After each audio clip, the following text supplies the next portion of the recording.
America और Israel की Iran के साथ छिड़ी जंग जरा भी थमने का नाम नहीं ले रही। इस महायुद्ध को छिड़े 17 दिन हो चुके, मगर इसके बाद भी नतीजा कुछ खास नजर नहीं आ रहा। ऐसे में माना यह जा रहा है कि अमेरिकी राष्ट्रपति डोनाल्ड ट्रंप जल्द ही ईरान पर जीत का ऐलान कर सकते हैं।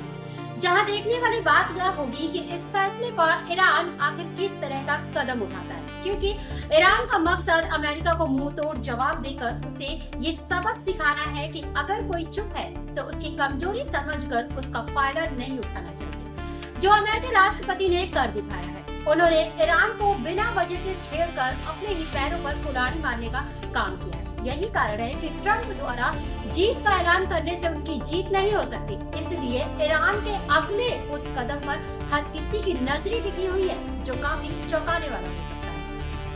वॉशिंगटन पोस्ट के मुताबिक अगर ईरान इस जंग को जारी रखते हुए जवाबी कार्रवाई करता है तो ये युद्ध किसी भी हाल में खत्म नहीं होगा। हालांकि इस युद्ध में पहले ही ईरान की नौसेना का बड़ा हिस्सा नष्ट कर दिया गया, जिसके चलते उसकी कई मिसाइलें भी खत्म हो चुकी हैं और उसके कई टॉप लीडर्स भी मारे जा चुके हैं। इसके बाद भी डोनाल्ड ट्रंप का राजनीतिक मकसद पूरा होने का नाम नहीं ले रहा। ईरान में अभी भी पुराना शासन ही कायम है। इसी के साथ ही ईरान ने हॉर्मुज स्ट्रेट में तेल के समुद्री रास्ते को बाधित करके वैश्विक तेल बाजार में खलबली मचा रखी है। एक्सपर्ट्स की माने तो ईरान को कमजोर समझने वाला अमेरिका जीत का ऐलान कर खुद ही घुटने टेकने को मजबूर हो चुका है। लेकिन ईरान इतनी आसानी से इस जंग में हार नहीं मानने वाला। उसके पास अभी खेल पलटने की ताकत है। यही स्थिति डोनाल्ड ट्रंप के लिए मुश्किल पैदा करती है। उनकी ही पार्टी के लोग अब उनसे खफा होते नजर आ रहे, क्योंकि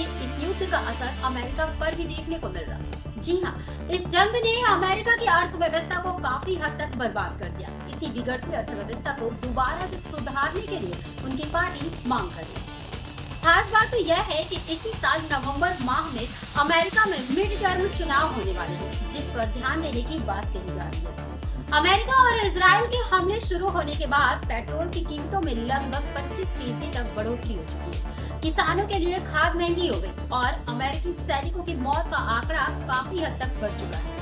वहीं इस युद्ध पर कुछ रिपोर्ट्स के मुताबिक इस महायुद्ध में जीत हासिल करना और किसी देश को खतरे में डालकर लंबे समय तक युद्ध खत्म करना दो अलग अलग बातें हैं। ऐसे में कुछ एक्सपर्ट्स को इस बात का डर सताने लगा है कि युद्ध के बाद ईरान के भीतर कट्टरपंथी ताकतें और मजबूत हो सकती है। ऐसी स्थिति में वह परमाणु हथियार बनाने की दिशा में ज्यादा तेजी से आगे बढ़ने का फैसला कर सकता है। ईरान के पास अब भी करीब 440 किलोग्राम समृद्ध यूरेनियम मौजूद है, जिसे अमेरिका और उसके सहयोगी देश एक बड़ा खतरा मानते हैं। यह यूरेनियम ईरान के लिए एक तरह की रणनीतिक ताकत भी है, जिससे वह अमेरिका और इजराइल के हमलों के बीच खुद को बचाने की कोशिश कर सकता है। ऐसी खबरों को देखने के लिए बने रहिए जर्नलिस्ट कैफे न्यूज के साथ।